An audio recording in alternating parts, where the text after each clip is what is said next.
tip, actually, I mentioned, comes out of a previous issue of the Photoshop User Magazine, where every issue there's a column called Down and Dirty Tricks, which are just interesting ways to do things very, very quickly with some interesting results. So what I'm going to do here, I just have, this works with any photo. That's one of the beauties of this type of technique. And I'm just going to start off by making a new layer. And I'm going to go get my pencil tool, a tool that honestly I don't use all that often, but in this case it does a nice job. I'm going to change my foreground color to white. Now, you can do this in a couple of different ways. You can either kind of freeform it and just kind of drag to make a cut shape. This is going to be kind of simulating as if someone cut with an old X-Acto knife. Or you can, if you want to be a little more straight, you just click once, hold down the Shift key, move over, and click a second time. That makes it a little straighter for you. And we're going to make it look like someone who just wasn't very talented with an X-Acto knife, apparently, because their cuts were not very good and there's a bit of an overlap. And we want to make it do is look like this part here is cut out so we're seeing through to something in behind. Now remember, this is on its own layer.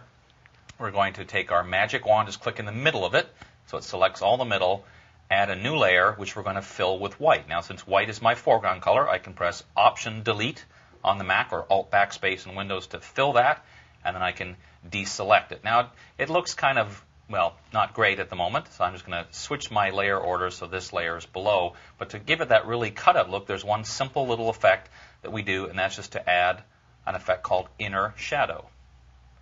And you see when I do that, look at that. Now all of a sudden it looks like there's a little cut-out hole in our photo. Because this is a layer style, of course, I could always go back and tweak it. But then all that remains to do is add a bit of type in here. So we'll just put something in here. Doesn't really matter what it is. Mexico. Mexico.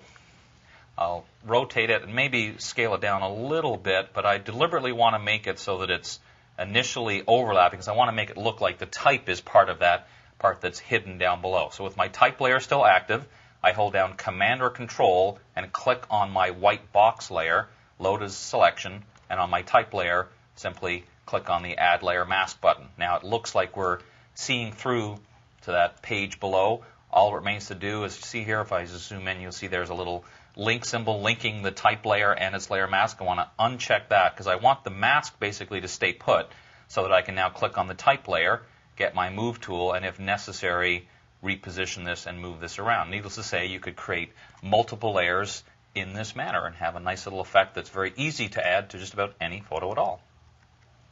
There you have it.